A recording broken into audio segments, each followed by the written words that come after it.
Hello and welcome to the weekly market update. I'm Dave with the Bella Group.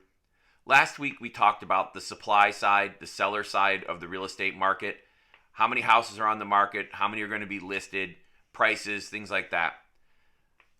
Today I want to talk about the buyer side, but before we do that, I want to do a quick recap of some key points from last week.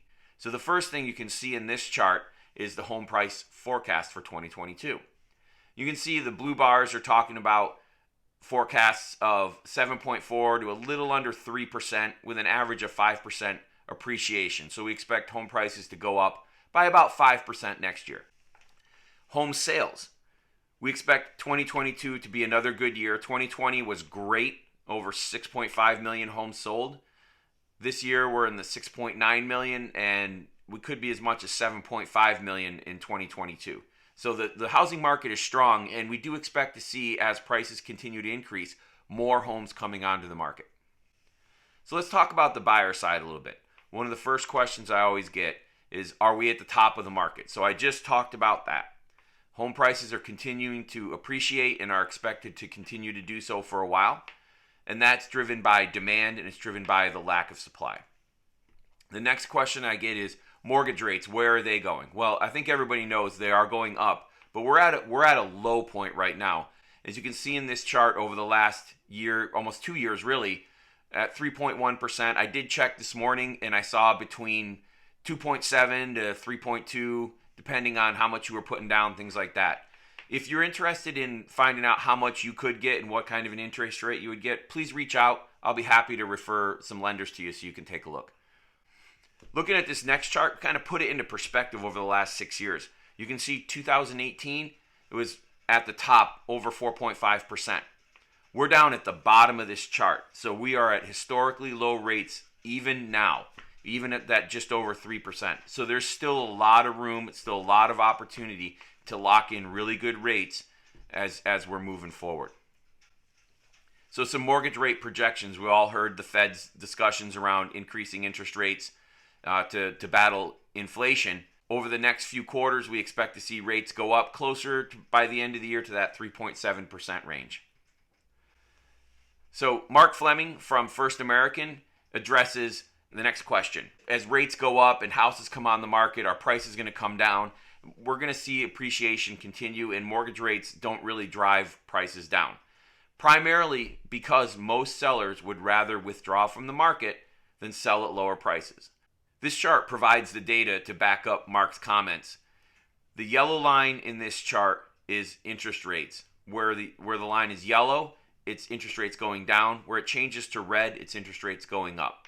The bars, blue is price appreciation, or the prices of homes are increasing, and the orange is price depreciation, home prices of homes are going down. And you can see right in the middle of this chart, there is a big dip in price values. That's the 2008 market crash. That's driven by a very special scenario.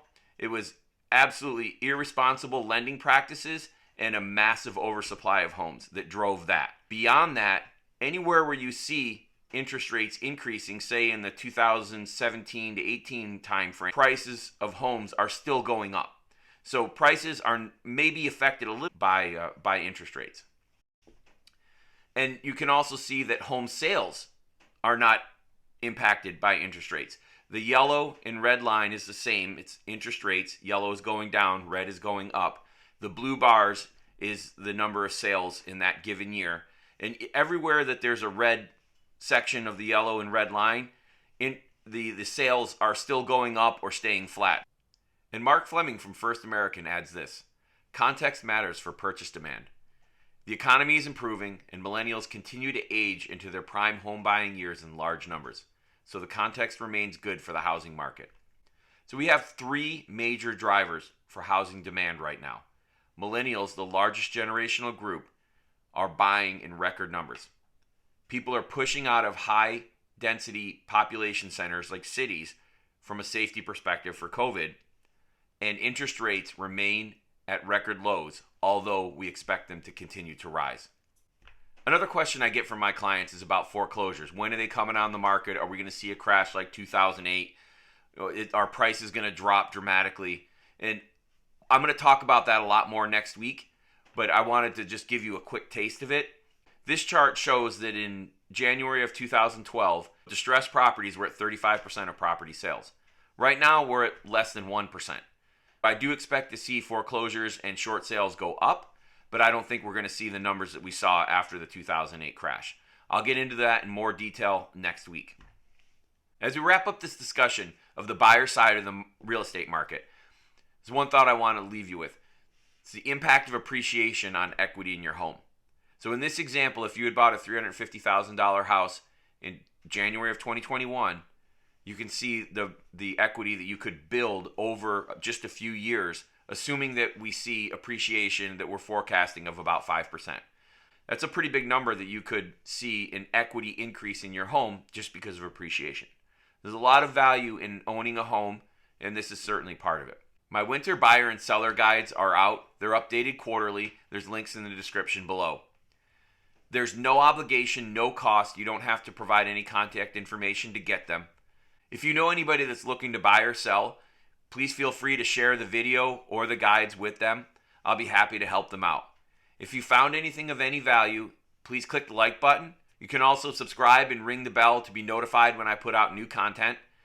If you have any questions, disagree or agree with anything I said, or have a topic you'd like me to cover, please leave a comment below. Thank you for tuning in. Have a Merry Christmas.